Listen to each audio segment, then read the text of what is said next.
Log 011. Viewer's response.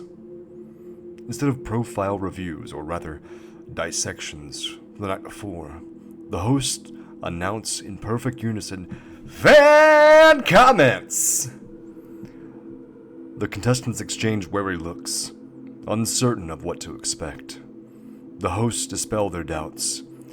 2 hours. 2 hours of watching strangers pick apart their lives, their appearances, their actions. The onslaught begins. For most contestants, the comments are a mixed bag. Encouragement, criticism, memes, jokes, and outright insults. Yet the distribution is heavily skewed. 50% of the short videos target Reese. An avalanche of adoration from both men and women. Even before live, Reese has always inspired one with his music. One video exclaims, "It's amazing how he connects with people," another adds.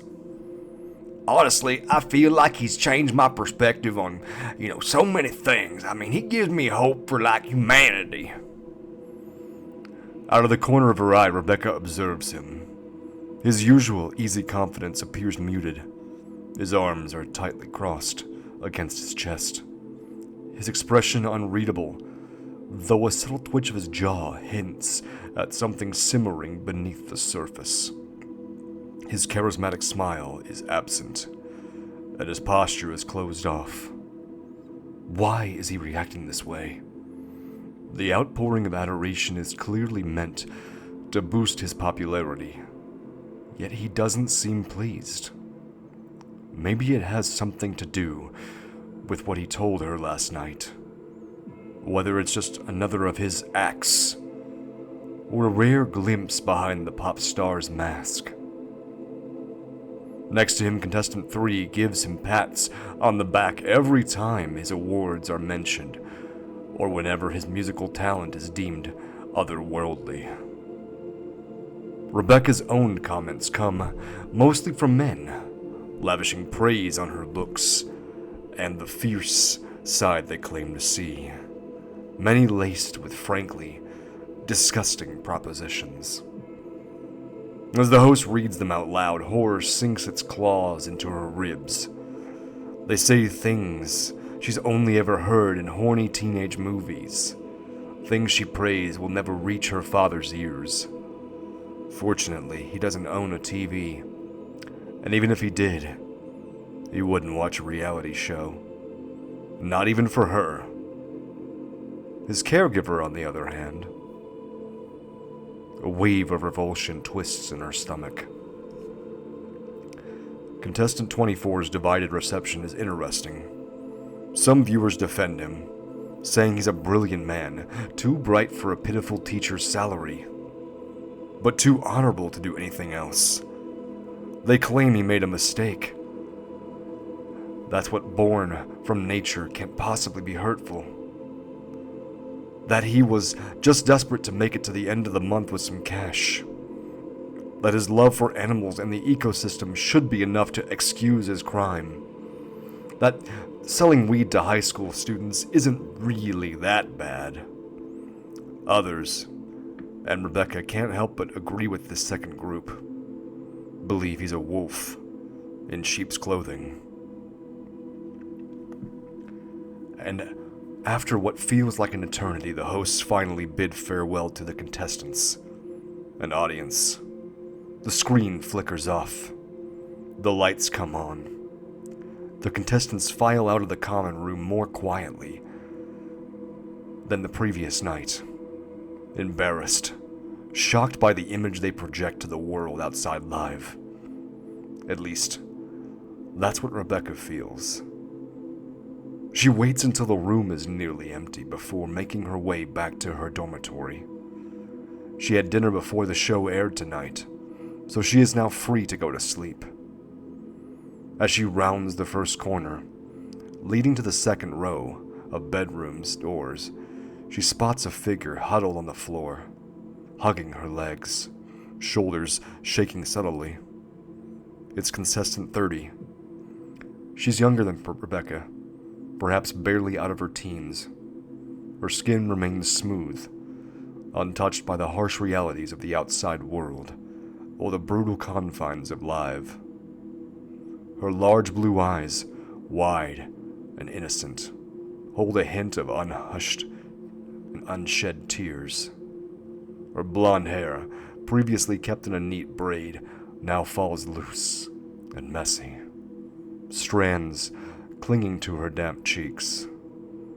She is strikingly tall and broad-shouldered, and there is a naivete in her gaze that speaks of a sheltered life, a life violently interrupted and hurtled into this chaotic turmoil of a game show.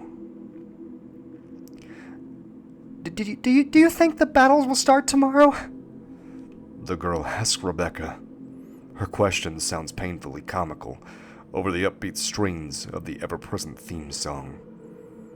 It captures the more uncertainty they both feel, but it lands more like the ending of a bad 90s sitcom. Stay tuned for more. Rebecca adopts a reassuring tone, projecting a calm confidence she doesn't entirely feel. I bet there's, something else tomorrow. I bet they'll surprise us, she says gently. The words are as much for her own comfort as for contestant 30's, but they don't seem to help, since the girl's eyes well up again. Surprises how? Surprises how? Rebecca hesitates, then sits beside her. The girl doesn't flinch. She just stares at the floor, fingers nervously twitching a loose strand of hair. I don't know, Rebecca says quietly. but I'm sure they would have announced the battles if they were starting tomorrow, don't you think? The girl continues, wiping away tears and straightening her back, her voice surprisingly calm. I never imagined I'd know in advance that I was gonna die, soon. She shrugs, a gesture that feels almost too nonchalant given the gravity of her words. At least I'll make sure to kiss Reese before I go. I've been a fan since he released Sky Blue. No, wait, since Weeping Funny. Rebecca stares at the younger contestant with a mix of pity and irritation. Everywhere she goes, there's someone talking about Reese. He appears everywhere, in every post, in every comment, even in her damn dreams. She's starting to feel like she can't escape him. Yet something in contestant 30's committed gaze stops Rebecca from rolling her eyes and lashes out. The girl's casual acceptance of her impending doom is unsettling.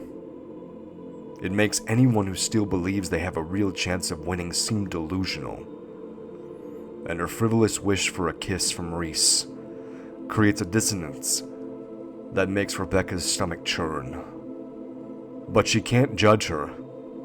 She understands exactly where the wish comes from. It is a final, devastating attempt to cling to normalcy in the face of unimaginable horror. So instead, Rebecca forces a smile, trying to project an air of casual amusement. "Oh, you are aiming high," she says lightly, though a knot of tension tightens in her chest. Morning arrives, and Rebecca wakes with an all-consuming question of what surprise life has prepared for them today. The breakfast, earned through another social media post, is bland but edible. At the communal table, Reese, ever the showman, talks about shooting a music video with some of the contestants. The good-looking ones, he says. Charming as ever, while subtly reminding everyone of the ever-present cameras and how much they love him. "People are going to love you too, big guy, because you're gonna be with me." Training officers offers a welcome respite. There are no cameras in the training room, and Rebecca's starting to get used to the silent company of the AI training robot. The techniques assigned to her aren't particularly difficult, especially with an unmovable target for an opponent. In fact, jiu-jitsu feels close enough to ballet for her to enjoy the effort and precision, but not close enough to trigger those goddamn memories she keeps trying to bury. Irrational as it seems, she's terrified the cameras, or worse, the other contestants, could somehow access the self-punishing thoughts that play on repeat in her head. She stops for a moment, after the stipulated 45 minutes, but contestant 51 never shows up to reclaim the booth, allowing Rebecca to stretch her training session to almost 3 hours. Even so, the relief is temporary. The return to the perpetual spectacle is inevitable. The producers soon signal for her and the other contestants to prepare for the next segment.